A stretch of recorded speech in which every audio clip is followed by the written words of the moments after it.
Tribal Chief. What's good, Mr. Bozy? Same old, man. And then getting my fighters together, get ready, have these fights that's coming up.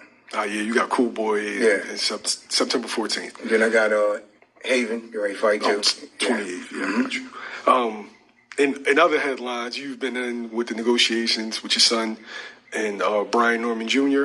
At first, things were looking like that it possibly was going to happen. Now, you know, it's reports saying that it's not. Right. Is there an update? All I know is they've been offering him a certain amount of money, and I heard it's good money, more than he ever made.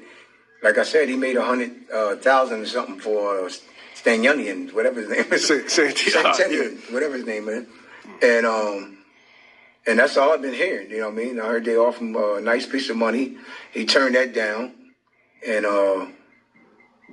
that was it. But he had called me before they even said anything to me about it and said that, yes, they offered me a nice piece of, no, they offered me some money, and the money they offered me wasn't what we was looking for. So we wanted at least $2 million. You know what I mean? Then after that, he was saying, you know, after he said all that stuff, he said, don't worry about it, the fight's going to happen November the 9th. I'll see you November the 9th. And now all this stuff going on. He going around running his mouth, talking, Boots ain't this and Boots that and that. See, I'm trying to be respectful, man, because he's disrespected now. You know what I mean? But he know what Boots done to his son in here. You know what I mean? And I just don't want to be like him, though, but I have to tell the truth. Boots hit him with a body shot and dropped him in here. And then when he first came down, the first time he came down, because we was under the same contract with Cameron Duncan, you know what I mean? He was the manager, and I told Cameron I need some sparring for Boots. So Cameron says, oh, yeah, I got a couple guys. Brian Norman. I said, yeah, Brian Norman, he's a pretty good fighter, man, and plus he can punch. I said, yeah, send him down. But Cameron said, well, I told him don't go down there and act crazy or something like that. I said, you ain't got to tell him that. Don't worry about that, right? So when he came down here, and I told his father, you know what I mean, that I need 4 from Bryant, 4 from this guy, 4 from that guy, 12 rounds. But Bryant's father going to say, oh, we do whatever, you know what I mean, like that. I said, okay. You know what I mean? Got in there, you know what I mean? Boots broke him down after 3 rounds. And I made Boots fight inside with him, his own game, and backed him up. You know what I mean? Since his father running his mouth, man, I'm trying to be respectful, man, but I'm tired of him running his mouth. You know what I mean?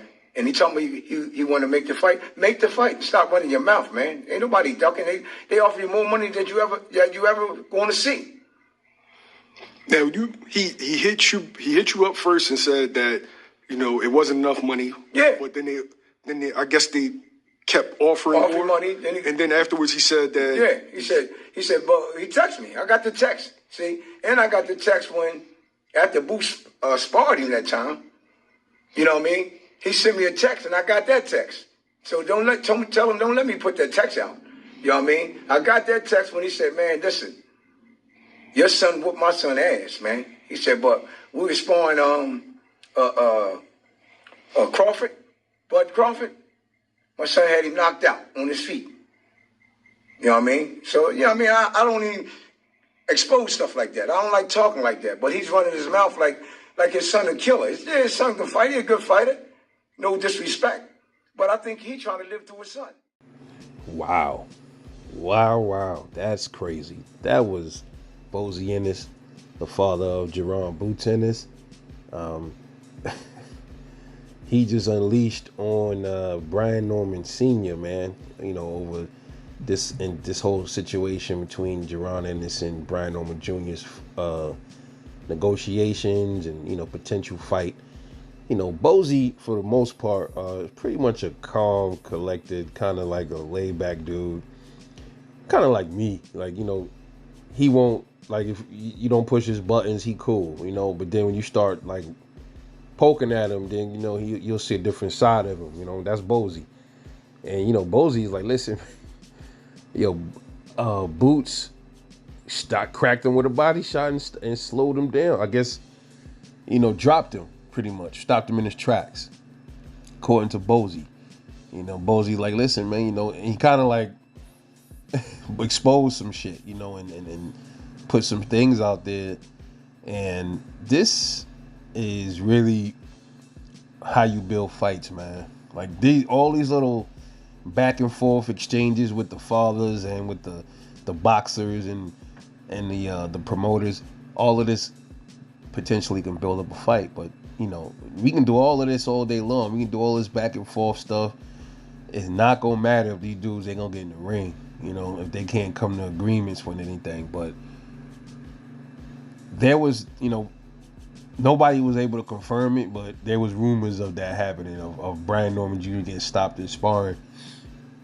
And I didn't believe it because it was coming from certain channels, miles that I don't really fuck with like that. But apparently, according to Bozy, it's true. Boots stopped and knocked down Brian Norman in sparring with a body shot. So, when you hear this kind of stuff, then people are gonna start thinking, well, this is the reason why Brian Norman Sr. wanted a higher amount, because he knows the risk with Boots. And also people will start looking at it like that's why they're trying to overprice themselves. And they want to make it look good in front of the people, but they really want to overprice themselves, as they know Brian Norman can't fuck with Boots. You look at it from different aspects. And other channels are saying they believe Jaron Ennis should sacrifice some of his purse to entice Brian Norman to get in the ring with him, since he's the one that want to be undisputed. But it's funny because I've heard Brian Norman say the same thing. He said he wants the belt. So that certain channel is flawed when it comes to that logic, because Brian Norman also wants all the belts, not just Jaron Ennis. So this should be interesting to see where this goes from here, man. I've never seen Bozy this revved up, man. Like I said, he's usually a calm, laid back brother. And he must have, Brian Norman Sr. must be getting under his skin, man. I understand where Bozy coming from, man. Like, look, you ain't gonna, if this is right, if it's real, like, you're not gonna throw no shade on my kid name. I'm gonna defend his honor. I get it. But this is crazy, man.